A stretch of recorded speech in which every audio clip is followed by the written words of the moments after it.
এবারের বিশ্বকাপে টাকা ঢালতে কার্পণ্য করেনি ক্রিকেটের নিয়ন্ত্রক সংস্থা আইসিসি। ২০ দলের মেগা টুর্নামেন্টে সব মিলিয়ে প্রাইজ মানির বরাদ্দ ছিল ১৩০ কোটি টাকার বেশি, যেখানে প্রথমবারের মতো বিশ্বকাপের কোয়ার্টার ফাইনালে খেলার সুবাদে বাংলাদেশ দলের পকেটে ঢুকেছে প্রায় ৪.৫ কোটি টাকা। সঙ্গে ৩ ম্যাচ জেতার বোনাস আরও ১ কোটি। চ্যাম্পিয়ন দলের প্রাইজ মানি হিসেবে ভারত পেল প্রায় ২৮ কোটি টাকা, আর সেমি পর্যন্ত ৬ ম্যাচের বোনাস হিসেবে তাদের অ্যাকাউন্টে যোগ হবে আরও ২ কোটি।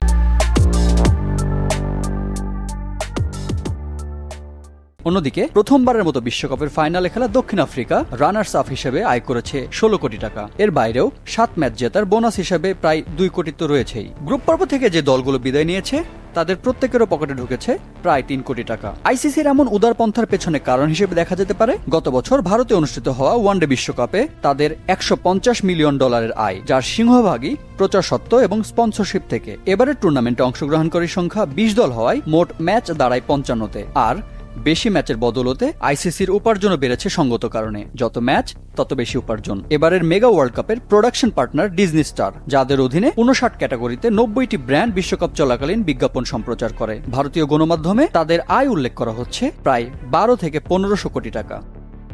ক্রিকেটের বিশ্বায়নে ভূমিকা রাখার পাশাপাশি দলগুলোর আর্থিক সক্ষমতা বৃদ্ধিতেও এই ওয়ার্ল্ড কাপের অবদান অস্বীকার করার উপায় নেই। Desk report, channel 24।